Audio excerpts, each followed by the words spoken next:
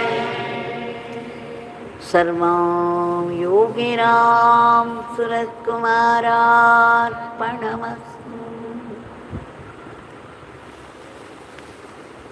On this highly auspicious,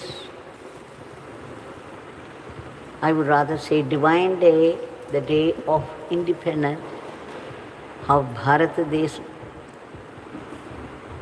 Once again, Bhagwan's grace has made us all come to his powerful shrine and sing his powerful name together for 1 hour, sitting in one place. It's Nama Ganga, Nama Prabha, and we have all had a dip in it to purify our body and the mind. On this auspicious day for India, we have quite a few things to bring to our mind. We have already shared quite a few quotes about it, especially of Swami Vivekananda, who said, "What has India been doing for ages and ages except producing sages?" So that is the significance, the glory of India. And Swami Vivekananda used to say, the very air of India is holy, the land is a holy Tita. And our Bhagwan went ahead one step and declared that even to be born in this land of Bharata Bhumi, the Veda Bhumi, one should have done meritorious deeds over janmas. Such is the glory of this Veda Bhumi. Bhagwan also said, this is the land of great masters, the playground of great masters. He would also say, challengingly, this is one land in the whole world where a divine beggar, he would not have a penny with him, he would not have any money at all, he won't have any impressive dress, he may be wearing very dirty and torn clothes, and he might look very unimpressive, and yet people would gather around and worship him. When in other countries, it is a very rich man who gets such attention from people. He said, this is the unique glory of India. Bhagwan in 1999 said, it was both prediction and blessing, that in 25 years there would be a golden period for India. And India would flourish in varied fields of activity. And the powerful countries of today would tow behind India. The other countries of the world would look up to India. India's voice would be heard and respected on the world stage. Now the time has come for the world to sit up and look up to India for varied things. We shall see what Bhagwan said in his own words about India. In this ancient holy land, many great masters have come, and always some great master or the other exists here. In this holy land, Bharata Desam, the Indian nation, is the playground of the great masters. This is our Leela Bhumi, this is our land. It will always be looked after by my father, We are lucky to be born in this holy land. One should have done meritorious deeds even to be born in India.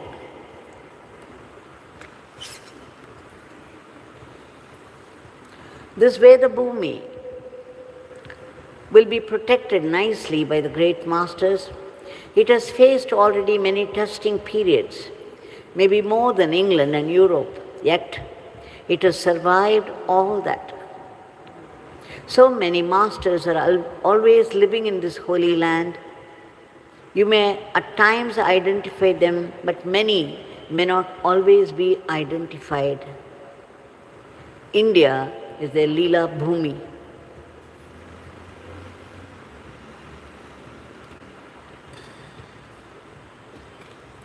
This land will be protected always by my father. He would look after them nicely. He would also see that this land, this holy land, flourishes in all aspects at all times.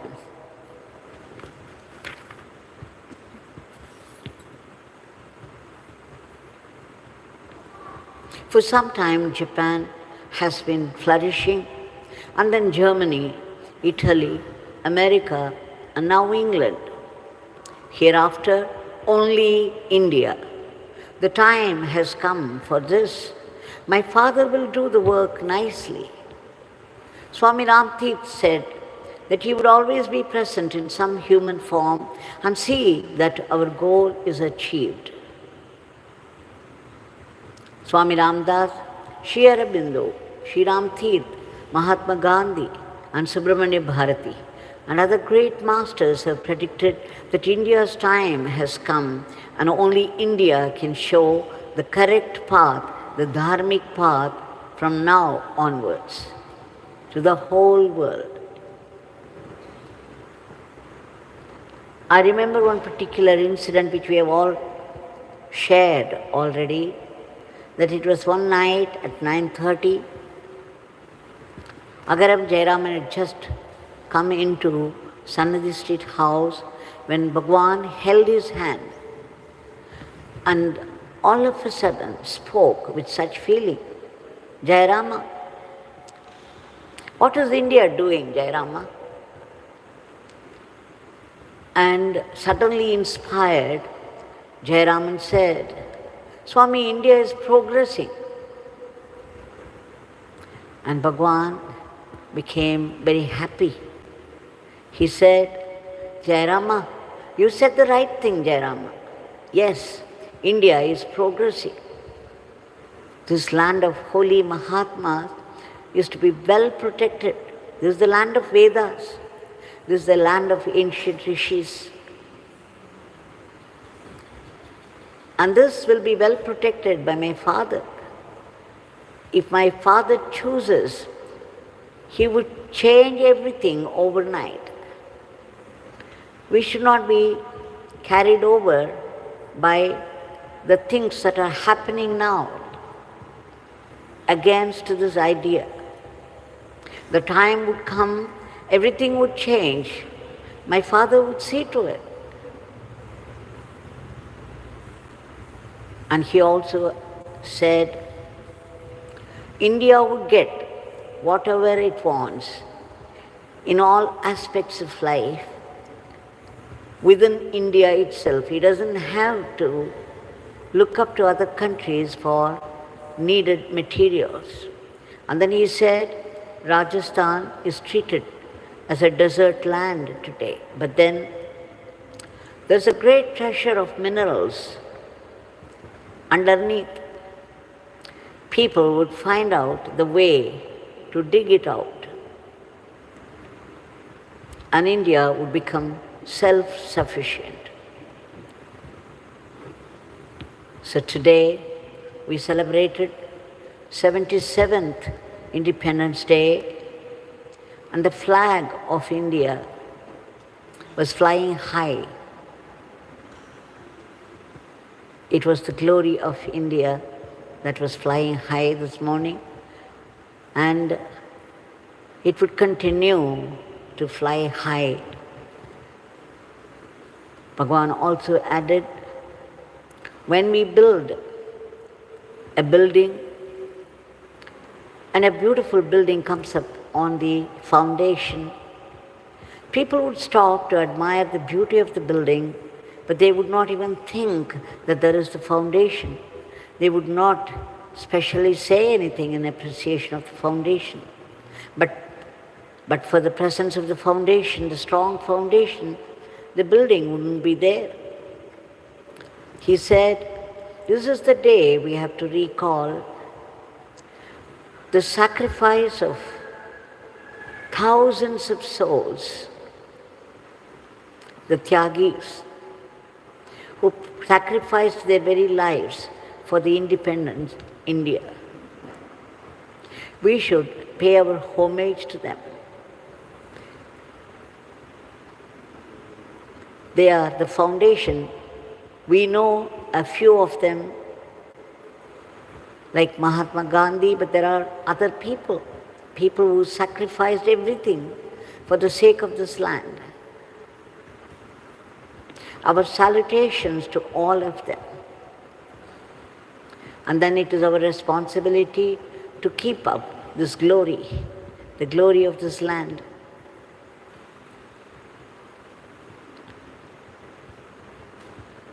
Paramacharya, the sage of Kanchi, when he gave once the message for independent India, he said the flag has 3 colors. It's a fortunate coincidence, he said, because the orange or red is the color of the goddess of wealth. No country can live on, can survive without wealth. So Mahalakshmi is protecting it. Mahalakshmi is blessing this land. And then he said, white stands for the goddess of knowledge, Saraswati. And of course, a country needs this knowledge of all aspects of living. And then he said, the green is the color, the dark green is the color of Parashakti, the mighty strength of a country, without which it cannot protect itself from the enemies. It also needs to protect what it already possesses. So, he said, in the flag, through these colors, the 3 aspects of the Divine Mother,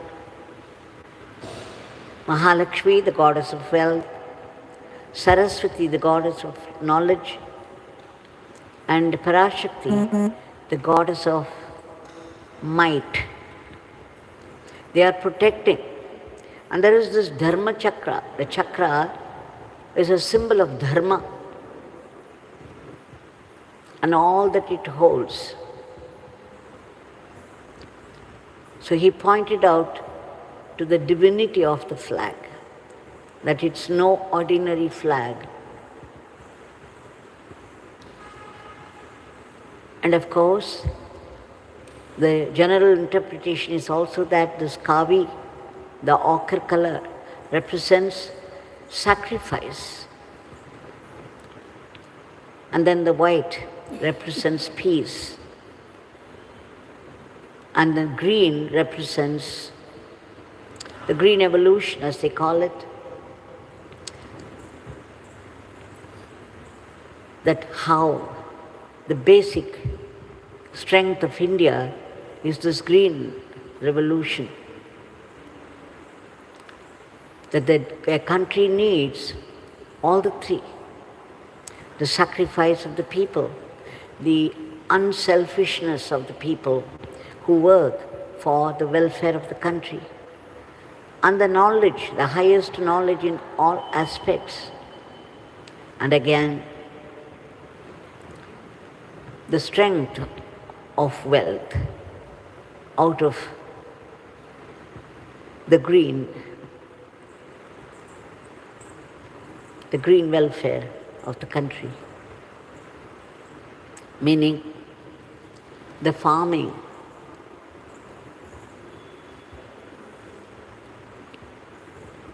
We shall now remember all this, bring them to our mind again and again with the promise that Bhagavan made in 1999 about India, and then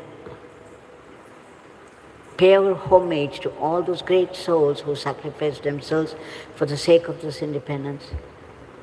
We also submit our today's prayer that Bhagavan should intervene and change the way of the world, for the world is full of violence today, and there is no harmony or order or discipline in the lives of people. We beg you, Bhagavan, to bring in all this so that people would live a dharmic life with remembrance of God. And we beg you to stop the war immediately so that peace be prevalent between the countries, and there should be no mention of the word war at all among the countries of the world. We also beg you to keep under control those sudden attacks of killer diseases and violent furies of nature and those terrible accidents. We also beg you to uproot all the negativities of the human mind which are responsible for today's world. We beg you, pray to you for ceaseless and joyful chanting of your powerful name, an unbroken remembrance of your leelas and teachings, so that all that would convert itself into Atma Shakti. We beg you to bless us all to be sattvic instruments in your hand and not rakshasic instruments. Please bless us to run our everyday life as an offering to you and not be caught by the temptations of Maya. We also seek the swatantrata. We have been talking about independence of the country. We need independence for the individual also. In fact, that is the prime aim of life, the swatantrata of Vyakti. That is, what do we need this liberation from? From what? From the tyranny of the ego, from the tyranny of the selfishness, I and mine. It's only when we liberate ourselves from the sense of separation that we can attain the true state of our being, the state of bliss and peace, the eternal bliss and peace which is independent of any object or person. We beg you, Bhagavan, to bless us with that highest experience. But then our mind has to be purified before that, and for this we beg you again. We take refuge in your powerful name. You have said the name is a very powerful weapon against all our vasanas, the past karmas. We pray to you for our early purification. And wherever we live, whatever work falls into our hand, we should be able to do it as service to you and joyfully, so that all that would convert itself into Atma Shakti. Please bless us to practice acceptance of whatever life brings to us, be it a joy or sorrow. Coming from you, it can only be a great blessing for our spiritual transformation.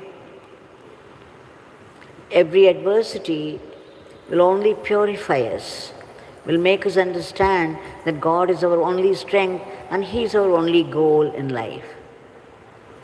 Swatantrata, the independence, the freedom of the individual is more important. Bhagavan, we beg you to make us understand that it is your will that's behind all the happenings of life. And please bless us to be grateful to you, even for the adversities of life, because we know now they are all greater blessings. We seek your powerful blessings for all the species of the cosmos to be lifted to a higher plane and finally to be free for the swatantrata the independence, the freedom, the liberation from the vicious cycle of births and deaths, for which we beg you to uproot the ahambhavam, the utter selfishness of the individual, the tyranny of the ego, and promote the Atma Bhava, so that we all be blessed with that immortal life, that eternal living in merger with you, or eternal servitude to you, that eternal supreme divinity.